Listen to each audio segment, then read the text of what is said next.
According to the latest report, it's 202 years until we have equality within the economic area. Is that acceptable? Drive transparency, create a measurement system so that we aren't reliant on studies that come out once a year, once every 5 years, once a decade. The whole idea behind the SHE Index is to motivate businesses to focus on female leaders and inspire on how we can achieve greater diversity and equality. The head of IMF, Christin said that we could actually boost economy by 35% if we also tap into the talent pools that include women.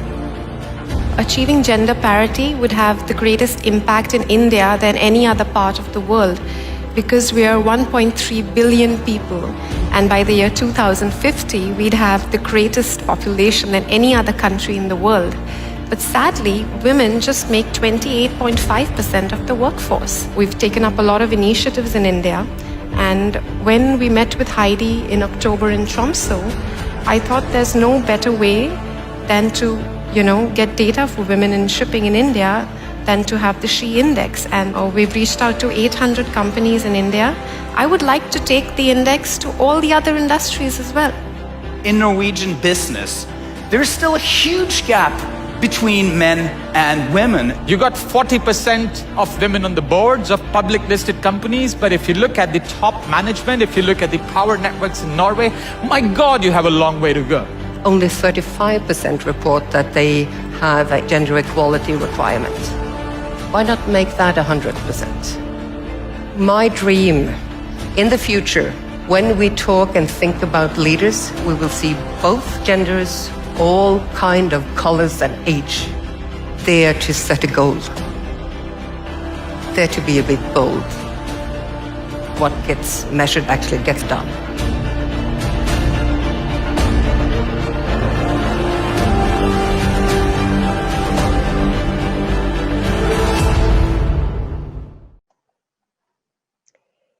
My name is Christin Bøsterud. I'm the CEO at EY, formerly known as Ernst & Young.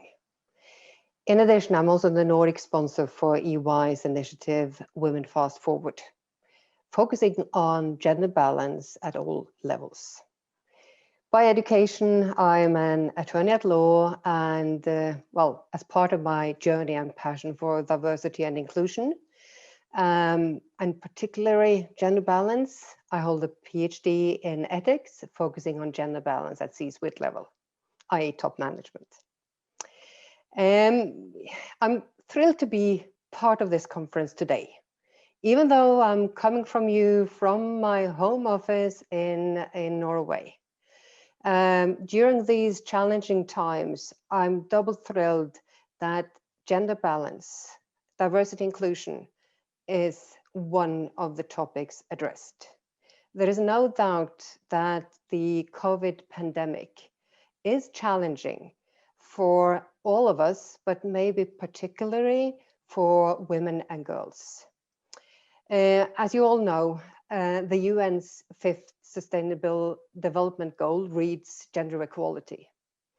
And there is a fear now that, the progress made during the last decades when it comes to education, works, job opportunities, is partly slowed down or reversed due to the tragedy that is actually happening around us. There's no doubt that the coronavirus outbreak worsens existing inequality for women and girls. Definitely, actually in all spheres, from health to the economic area, to security, social protection, etc. So that's why I'm double thrilled that this is a topic here today. My aim today during the conference is to introduce you to the SHE Index powered by EY. I'll go through the what's, the hows, and why this is important, and hopefully also run by the business cases that we feel make hopefully all of you commit to the SHE Index going forward. So let's take a look at the agenda. As I said, first, what is the SHE Index? I'll address that. And then why is this important? And finally, how can you access and join the index? So these are the topics, and this is hopefully something I'll be able to share with you during the next 30 minutes. So let's start with what is the SHE Index? Well, you could maybe I should also start by actually introducing you to why EY is part of this. I already shared my story and my passion for gender balance and my commitment to be part of changing or assisting the change that's happening. Back, well, I think it's close to 5 years ago, we started talking to the SHE community and the invitation to join in developing an index actually measuring gender balance within the corporate world started. We had some test runs, some early starts when we just had 25 companies joining us, but then it has continued to grow and grow year by year.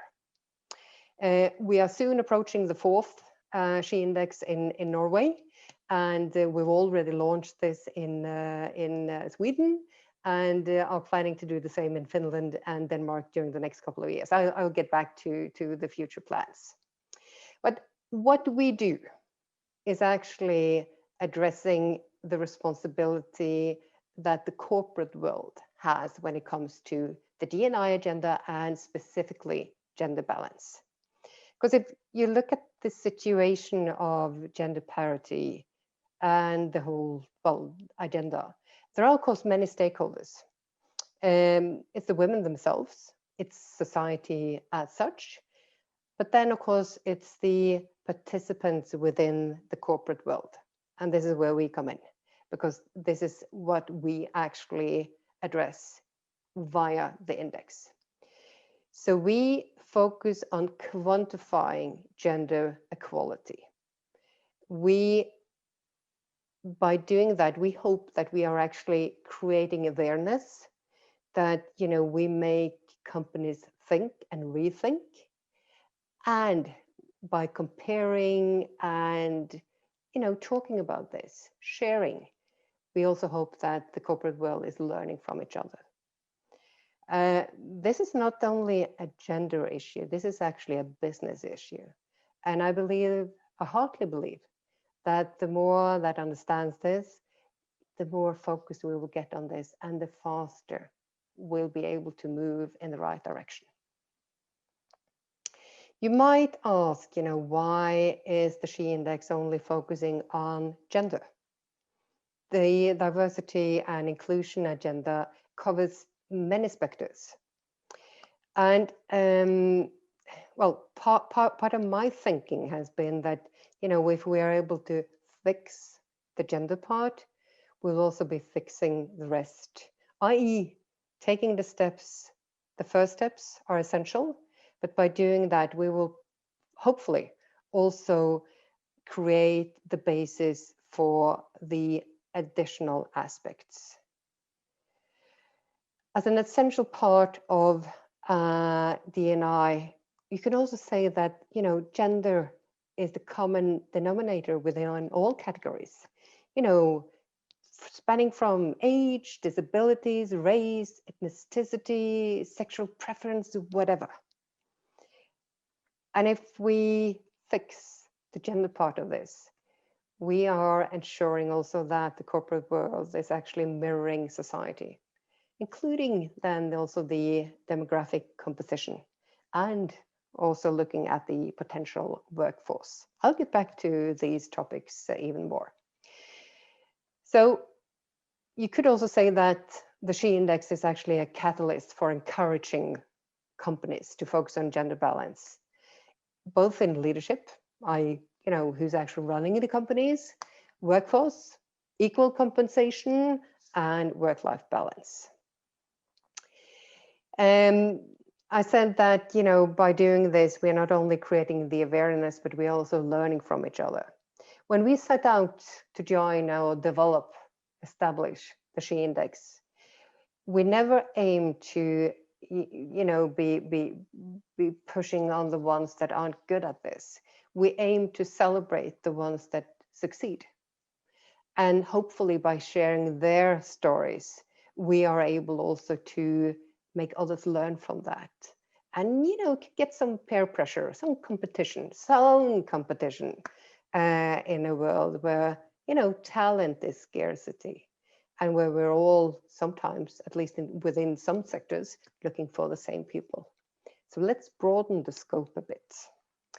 Creating awareness is also an important topic for us. And these are just some snapshots from the awareness that we have been able to create via conferences. The SHE conference is one great example where, it's actually the largest North European gender conference.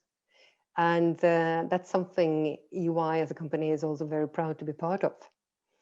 Social media, you see a lot of examples where we're actually been able to address the whole SHE Index and the winners and the ones that has something to share. And that's an important part of the success that I believe is the SHE Index, that we are able to share the good stories. And maybe that's extremely or even more important in today's world where, we are drowning in other challenges. So let's celebrate, the journey towards the gender equality. Let's move to the next one because I'm still trying to explain to you the concept of the SHE Index. So let's go into more details. I've talked about, creating awareness, learning from each other, comparing, slight competing, but also let's look at how we actually do this. Maybe before going into the details, maybe I should also say that, it takes a bit bold leadership to do this. And that's also what we are trying to do, supporting the leaders actually to set this on the agenda and to really be the ones that contribute to diversity and equality. But let's move to the actual index itself. Happy to share that this is free of charge. Participating in the index is actually just an easy click. I'll give you the website link later during the presentation. And as I said, we are focusing on gender in leadership, in the workforce, equal compensation, and an inclusive culture. It's an online survey. Today it's 36 questions, and we divided that into 6 different categories. By answering these 36 questions, the participant receive an index between 0 and 100. And just a reminder, we are focusing on gender balance. So the winners aren't necessarily the ones with the most females in the leadership team. The winners are actually the ones who can demonstrate balance between the genders. And that, I think that's an important aspect also to include. More details. We celebrate or we measure numbers and we measure actions. So 60% of the index comes from the actual gender balance. So that's, let's call it numbers. While the resistant 40% is, policies, what kind of actions are taken? What about compensation? What about talent? What about recruitment? Those items in sum make out 40% of the index. You could also put it like this. The current state is actually the numbers, that's the 60%. I've also included some information here on how we actually measure that with board level at 6%. If you look at the CEO and top management, 28.8%, etc., etc. So that's, you know, the sum makes up for 60% of the index as such.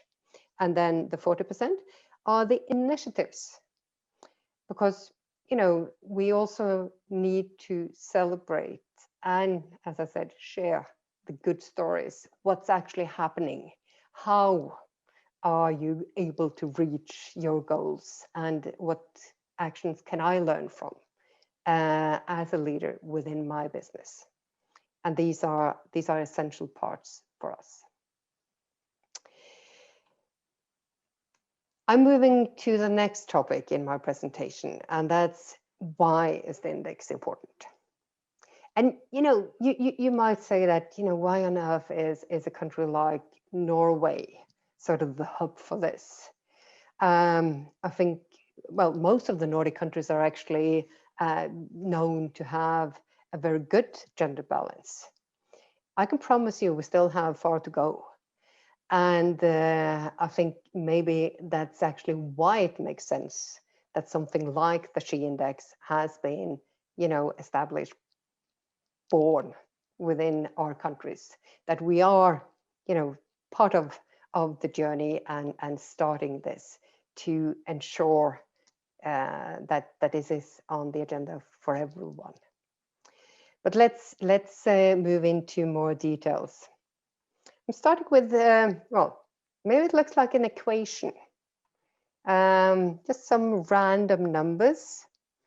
Let me explain. Okay, let's go through the numbers. 7, 21, 32, 51, 257. I'm not an auditor. Some of you might try to see the link between this, but I'll stop you and explain why I listed this. Remember that, you know, we are in the part of the or my speak where I'm talking about why the index is important. 51. There are 51% females in the world. Actually, well, not a minority. So that's a good start.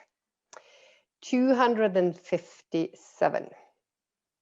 That's pre-COVID. The World Economic Forum predicted that it will take 257 years to close the economic gender gap in the world. As I touched upon, you know, this is pre-COVID, so this might actually be more challenging after COVID if well, what we are picking up currently comes through.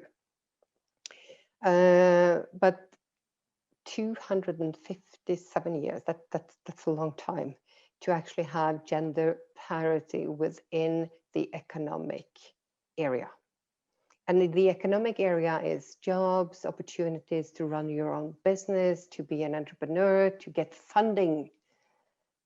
That's 257 years. Think about that. It's mind-boggling. 21. That's actually the number of female world leaders of today. I.e., currently 21 countries are run by female leaders.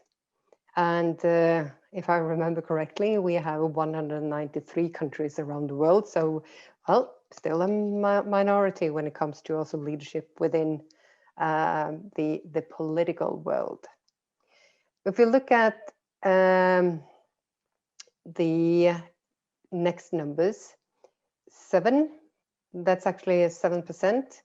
And I'm using some numbers from the US in when it comes to the 7%, because that's actually the number of female CEOs at America's 500 highest grossing companies. In number, that's 36 females, but in percentage, it's only 7%. The 32, the last one, That's actually a positive number when you look at the developments, because that's actually saying that women control 32% of the world's wealth today. That's a quite recent study from BCG, and also interesting to see that there has been a jump when it comes to wealth, where the growth is slower, and that's why we are addressing this in the SHE index, is if you look at the number of female leaders in the corporate world. The latest numbers from McKinsey show that then we look at the population also again back to the US. 28% of senior vice presidents are actually females, but if you look at the C-suite level, it's only 21%. So slow growth, and back to, well, why are we doing this? Well, we are trying to move the corporate world in the right direction, aiming to actually increase these numbers and let us get to a sound, really sound gender balance. So that's some statistical information. Let's move to something I briefly touched upon when I started this business case, the business case for gender balance. Why should the corporate world be focusing on gender balance? And well, I already touched upon one of the items, war for talent. Let's ensure that we look at the talent pool as wide as possible. That's one. Many of us are competing for the same people. Within sectors, within your sectors, within the sector that I belong, we are actually looking for the same people, and ensuring that we, have the wide lenses on is essential. And that's why I'm also saying that, this is not only a gender issue. This is a business issue. This isn't only, something that is a feminist speak or whatever. This is business. This boils down to business. Let's look at some other items or reasons for why this makes sense. Just randomly, let me pick on some of the topics. Well, we actually know that customers are more satisfied when they see diverse teams. That's been researched. So it's actually science telling us this. So customers are more pleased with what we do, what we deliver, if they see diverse teams. From my own country, I can share with you that some of the buyers now are actually pushing suppliers to demonstrate that they are setting gender balance or diversity inclusion high on their agenda. And not only, in glossy papers, but actually also making progress. Maybe you should use the SHE index to, show that you are making progress. Better investment decisions. It sounds a bit scary, doesn't it? But well, it's actually also scientifical proof that the decisions that investments are made on are actually better when they are made by diverse teams. You have the pros and cons. You have a better foundation for actually making the decisions. And I think, in our world, and I'm not only talking about COVID, but also if you think about the whole digital disruption that's actually, impacting all sectors. Innovation, creativity. Diverse teams make up so much more when it comes to actually being innovative and creative. Pulling people together with different experience, different genders, different backgrounds, whatever. That's when, the really good ideas are made. And in our time, it's essential. Think about, the lack of females within the STEM societies. Think about, all these developments that are currently taking place where not only, females will be the customers, but also the users of equipment, or if it is, crash test dummies in cars or whatever. We need to have both genders represented. Increased performance financially, there's also a lot of proof for that. There's a lot of proof saying actually that, there isn't a huge difference when it comes to taking risk, but there is a difference when it comes to actually delivering sound financial results.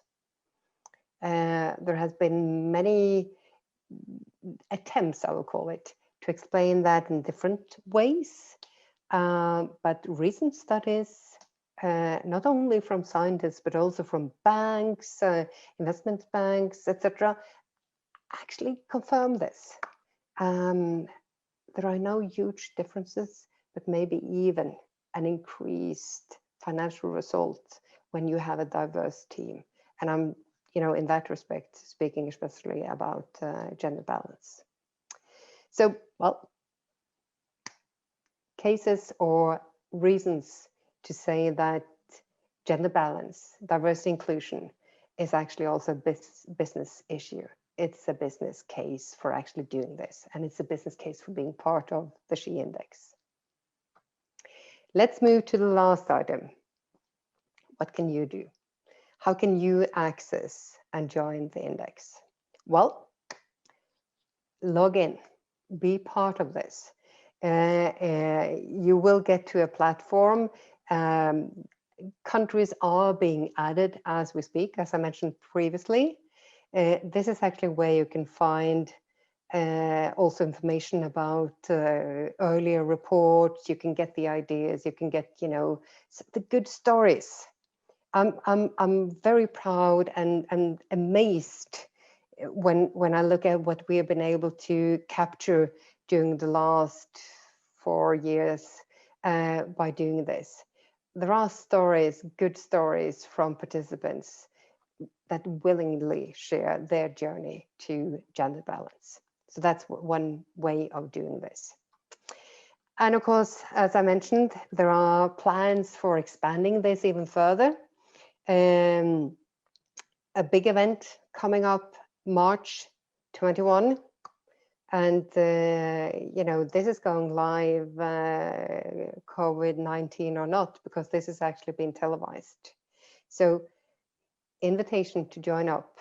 This is also where the next SHE Index from Norway will be publicated, and maybe also some really good stories that you can share. As I mentioned, we have already launched 3 indexes in Norway. The 4th is soon to come. Sweden has released the first one in October this year. A big challenge, but also fantastic work done by the team to actually deliver on that during lockdowns.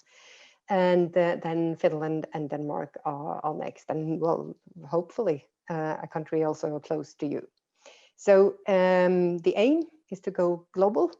The aim is to actually see this also as an activity that isn't only sparked in the Nordic. We definitely welcome even more support and join us. So this is all from me. Happy to have been part of this, happy to have been able to share my story and also what we've been doing within the SHE Index. I hope you enjoyed it. Good luck with the rest of the conference. Take care. Stay safe. Bye.